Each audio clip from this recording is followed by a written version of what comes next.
VE Day in Bristol.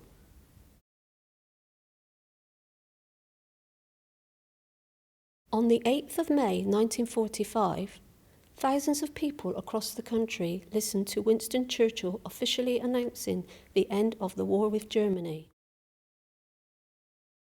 As people in London gathered around important landmarks to celebrate this momentous occasion, people in Bristol came together by hosting spontaneous street parties across the city, with the festivities lasting through the night. The announcement was made, I think, the previous day or whenever it was on the radio. Of course, radio, you didn't have television.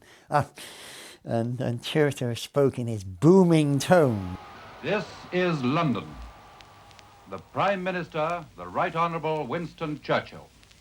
Hostilities will end officially at 1 minute after midnight tonight, Tuesday, the 8th of May. The German war is therefore at an end. We may allow ourselves a brief period of rejoicing. Today is Victory in Europe Day. Going to school as usual and coming home lunchtime to find my mother had hung a Union Jack out the window. We got home and were told the war had actually finished, because everybody knew it was going to end, because we were charging through Germany at a vast rate of knots. But it wasn't until that lunchtime from school that we heard for sure. At the time of VE Day, there was nearly every area at a street party. We were told we could wear fancy dress when we went back to school. They wouldn't even give us the afternoon off. And there was a street party, but I think that was a couple of days later on the bomb site opposite. I was around in the coronation. I was around at the Jubilee, and all these things were organised. But for VE Day, it happened so quickly, things were not organised so well.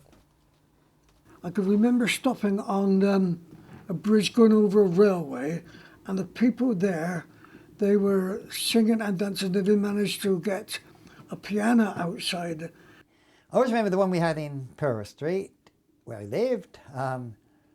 Somebody somehow managed to get their piano out of their front room. And front rooms were sacred places in those days, As I looked over the side and I could hear them singing and see them singing and dancing, I realised it was the same song that everybody all day long was singing.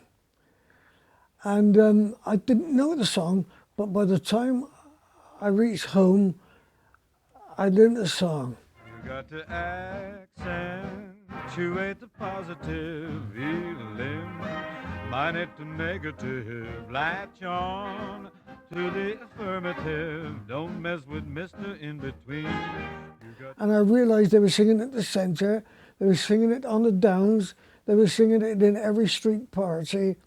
So I suppose this, because it was a change, a complete change of life for everyone, for every family, and they were thinking of the positives, forget about the negatives, think of the positives and all the new things that were going to happen.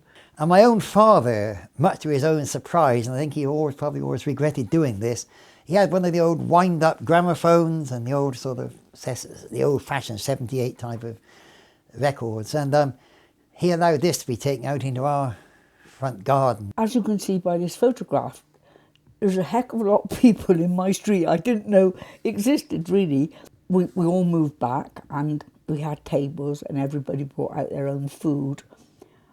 Like, some sandwiches, paste sandwiches, I should imagine, and some jam tarts and things. I remember sausage rolls. Now that's the one thing I can seriously remember. I suspect it was quite a limited fare because, of course, there was rationing. But I suppose people had sort of somehow either hoarded stuff or pilfered stuff and got stuff from somewhere. And of course, jellies and blancmange. Jellies and blancmange was the great thing,